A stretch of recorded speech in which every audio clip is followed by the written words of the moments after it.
Hi, it's Richard Lee from Mobile in Japan. Today I would like to talk about the Twitter hack.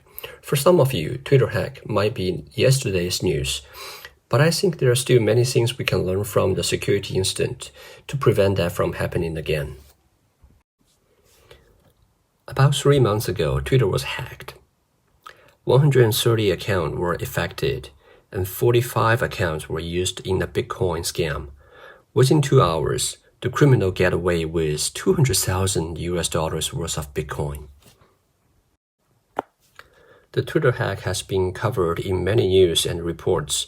We know that criminals get the access to Twitter's internal administration tool and then use the tool to bypass multi-factor authentication and other security configurations and hijacked the victim's account.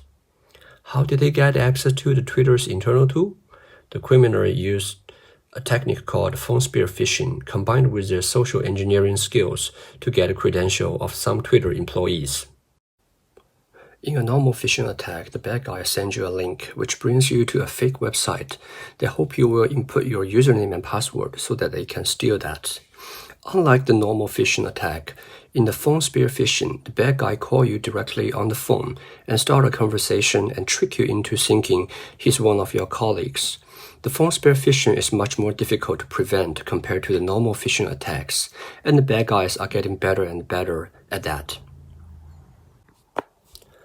The breached Twitter employees' account were not having high security privilege, but the criminals were able to use the information to infiltrate into Twitter's Slack channel. They kept exploiting Twitter's Slack channel before they managed to get the necessary information about remote access and eventually get their hands on the administration tool.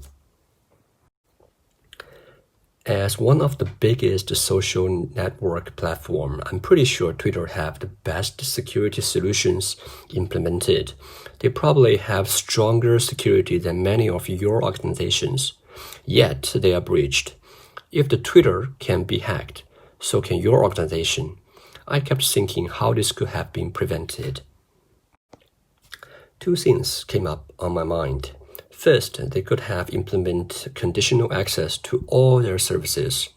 Before granting the access to any user, conditional access will verify if the device is managed and secured by the organization. It will also confirm if the application is authorized or not. It will even check the compliance status. With Mobile Iron solution, you can implement that to all your services, on-premise or cloud. Say I'm a bad guy, I got a credential of a Mobile Iron employee, and I'm trying to access the internal Slack channel of Mobile Iron. I'm using a Japanese iPad, so the language is in Japanese, but you got the idea. I'm trying to sign in with the URL. In this particular case, since the device is not managed, I am blocked. The same will happen to Windows, Mac, Android, as long as the device is not legit. Second, Twitter can start to implement an authentication method without relying on the password. We know 80% of the security incidents are related to a weak password or a leaked password. If we stop using password for authentication, the security risk will drop to 1/5 almost right away. In the Twitter incident, the bad guy can phish me however they want as many times as they want. But they will get nothing from me because I don't use a password for authentication anymore. There is nothing to be phished. Since the end user will not have to memorize the password, the user experience and productivity will also dramatically be improved. Don't forget there are costs related to the password management. That also can be reduced. With Mobile Iron, you can implement the passwordless authentication.